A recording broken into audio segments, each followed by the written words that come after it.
जो लोग प्रारंभ में हारमोनियम सीख रहे हैं या सीखना चाहते हैं, उनके लिए सबसे मुश्किल काम होता है सरगम के स्वरों को पहचानना। दोस्तों नमस्कार, आज फिर मैं आपके सामने उपस्थित हूँ एक नए वीडियो के साथ, नई जानकारी के साथ। कृपया चैनल को सब्सक्राइब कर लें और अपने मीठे मीठे कमेंट्स वीडियो पर अवश्य दें, अपनी सलाह दें और अपनी समस्याओं से अवगत कराएं ताकि मैं आपको यथोचित समाधान कर सकूं। मैंने जैसा आपको पहले बताया था कि सरगम क्या है, आरोह अवरोह क्या है, और हम हारमोनियम पर किसी भी गीत को कैसे बजा सकते हैं। एक साधारण सी जानकारी मैंने आपको दी थी पहले। और चलिए आज शुरुआत करते हैं कि आप सरगम तो समझ गए, सा रे गा मा पा धा नि सा, ये सरगम के स्वर हैं। लेकिन मैंने आपको बताया था कि हम किसी भी स्वर से जहाँ पर हमारा गला फिट होता है, हमारी आवाज़ फिट होती है, किसी भी स्वर से हम सरगम निकाल सकते हैं हारमोनियम के ऊपर। इसका मतलब है कि हारमोनियम का हर एक स्वर सा भी है, रे भी है। किसी भी स्वर को हम बेशक स्वर सा मान सकते हैं। अब प्रश्न ये खड़ा होता है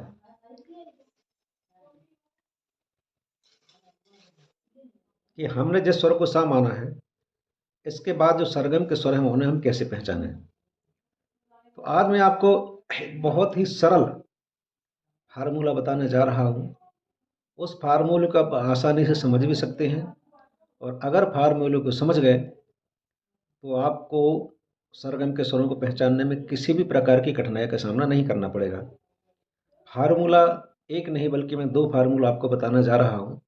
ये फार्मूले आपको कहीं मिलेंगे नहीं, ये मेरे अपने दिमाग की उपज है, तरीका है ताकि मैं आपको सरल शब्दों में समझा सकूं। लीजिए, पहले हम इंग्लिश अल्फ़ाबेट पेपर के ऊपर लिखते हैं। A B C D E F G H I जे।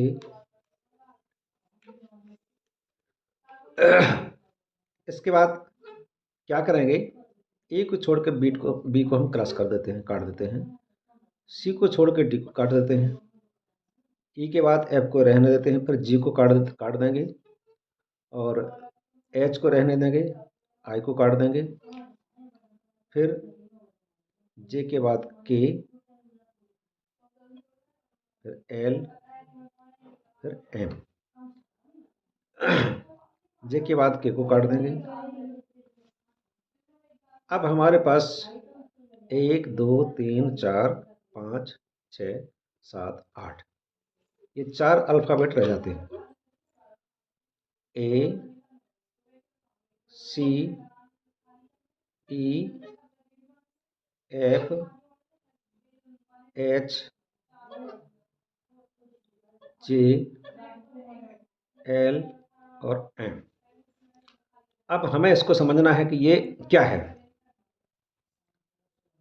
हम जिस स्वर को हारमोनियम के ऊपर सा मान के चल रहे हैं, उस स्वर से आगे के सभी स्वरों को हम ए बी सी डी इस क्रम से हम समझ लेते हैं।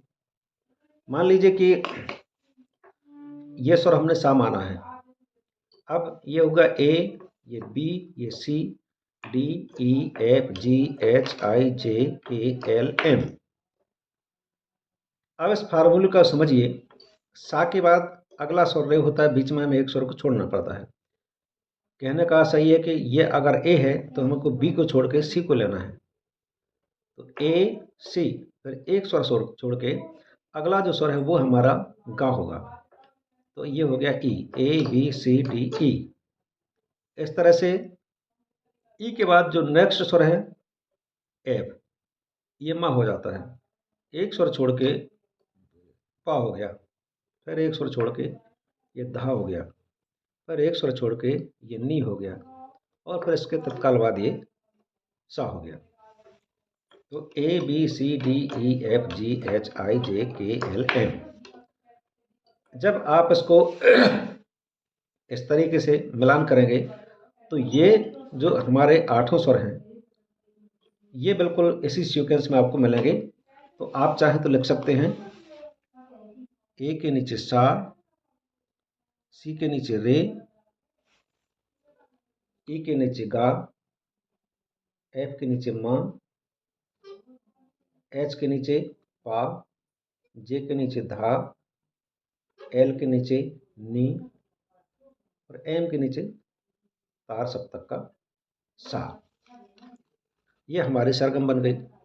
इसको चाहे तो हम गिनती के रूप में भी लिख सकते हैं। गिनती के रूप में लिखने के लिए हमको लिखना पड़ेगा 1 3 5 6 8 10 12 और ये 13। सा, रे, गा, मा, पा, धा, नी और ये सा। आप अपनी सुविधानुसार चाहे तो ABCD के क्रम को याद रख सकते हैं और चाहे तो गिनती के क्रम को भी याद रख सकते हैं, जो भी आपको सुविधाजनक लगे। अगर आपने इस क्रम को याद रख लिया तो आप किसी भी स्वर को सा मान के बाकी के स्वर आप स्वतः पहचान सकते हैं। चलिए लीजिए,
लगाना सरल आपको ये तरीका स्वरों को पहचानने के लिए।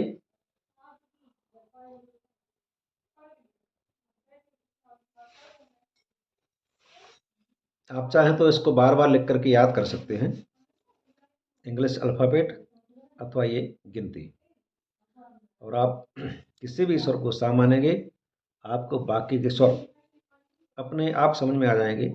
चलिए मान लीजिए कि हम यहाँ से इसको सा मानते हैं। ये हो गया हमारा ए, ये बी छोड़कर ये हो गया सी, ए सी, ये डी छोड़कर ये हो गया ई। अब ये हमारा गा हो जाएगा सा रे गा। अब ई के बाद एफ जो कि डायरेक्ट अगला स्वर है तो ये मा हो जाएगा सा रे गा मा। फिर एच, जी छोड़ के एच, ये जी है तो ये एच है। फिर आई छोड़ के ये जे है। फिर जे के बाद के छोड़ के एल,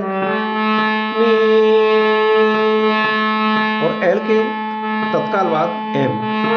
सा सा रे दा पा मा गा रे सा।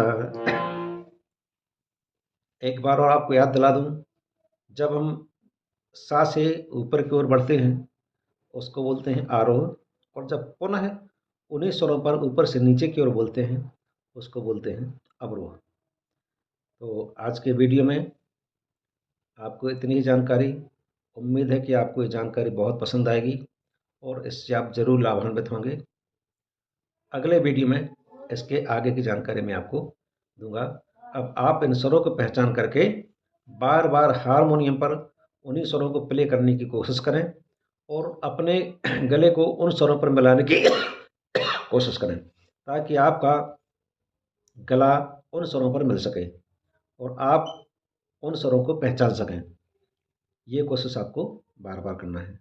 बहुत बहुत धन्यवाद।